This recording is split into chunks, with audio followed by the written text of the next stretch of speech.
as guides, getting to go to Bight Gear meetings and put input into those designs is really fun for us because all of us spend a lot of time in this gear and a lot of time in the mountains, and the majority of us are, like me, really picky about our gear.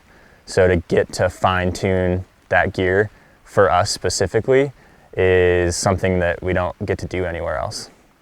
Building gear is awesome. It's great to see a piece of equipment start with something that just doesn't quite work right, and iterations and iterations and input, and it comes out and you've got something that works exactly how you want it, and you had a hand and a piece in creating that. It's a really interesting and fulfilling process.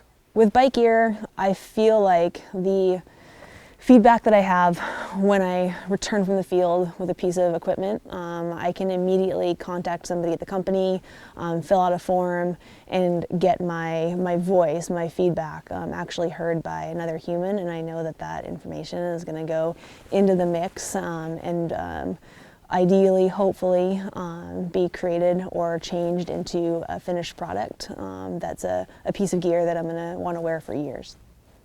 Working with Bight Gear has been a blast. We are the designers. The guides design the product from the ground up, and I think that's a really unique place to be because we're also the ones living in the product. Every single calendar day there's a guide out in the field testing the products. And so to have this hands-on approach where we get to build what we use is a really unique way of designing gear. Building product with Bight Gear is a pretty awesome experience. It's really cool as a guide and as a climber to be able to be out in the field testing this stuff day in and day out and come in and talk to somebody who actually will listen to that feedback and see it translated into a design. So building product for Bight Gear is awesome because I am the primary decision maker.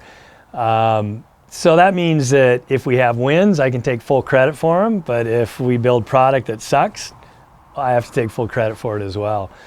But no, it's really fun in this small company because we're making it up as we go along. And we spend so much time above tree line up there that it just seems natural that we might be able to figure out and solve some problems when it comes to gear and equipment. It's nice having a voice. You can see in our layers that designs actually do change.